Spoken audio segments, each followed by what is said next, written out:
continue to hold that lead after a 10th place at Milwaukee last week. Oh, you're exactly right. I got to give credit to the guys again.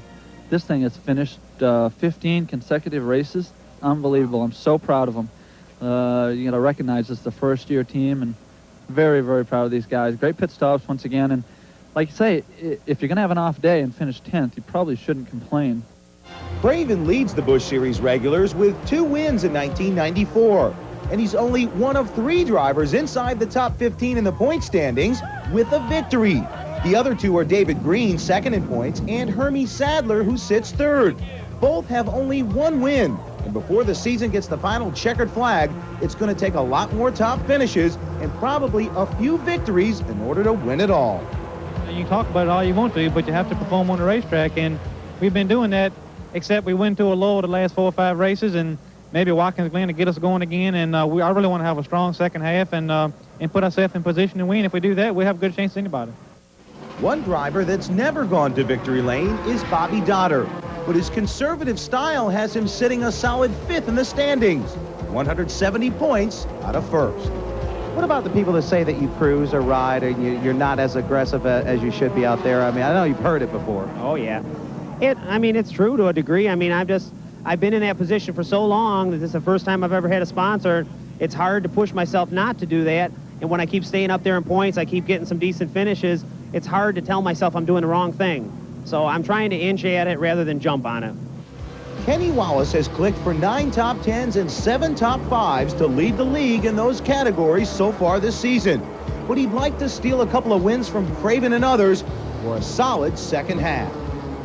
You know, although he won 2 races, he's been stout, but it'd just tell you that even finishing every race isn't good enough. You know, David's running him down right now, and I'm running him down, so it's going to be a great race. I mean, these are great friends of mine with great teams, so here we go.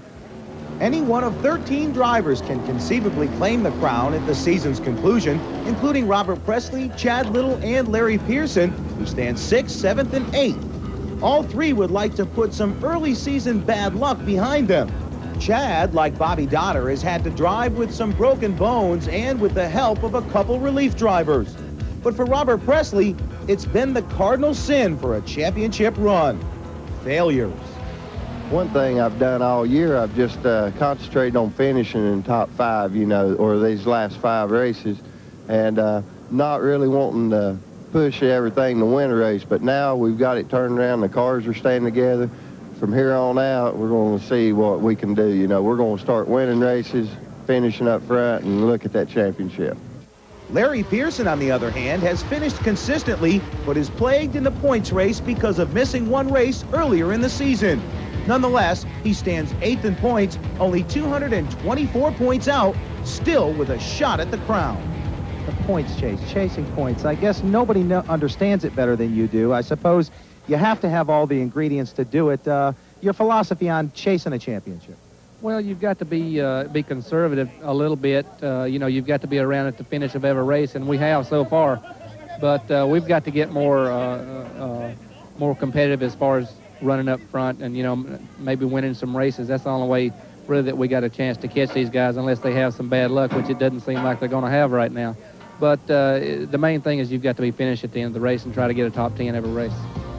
As the season winds through the summer, some will fall from the championship fight, some seemingly already have. And the ones that are left standing will be in a fight right to the finish. Now, Terry Labonte does not run for points in the NASCAR Busch Series, but he is the top winner. He has 3 victories so far to his credit in 1994.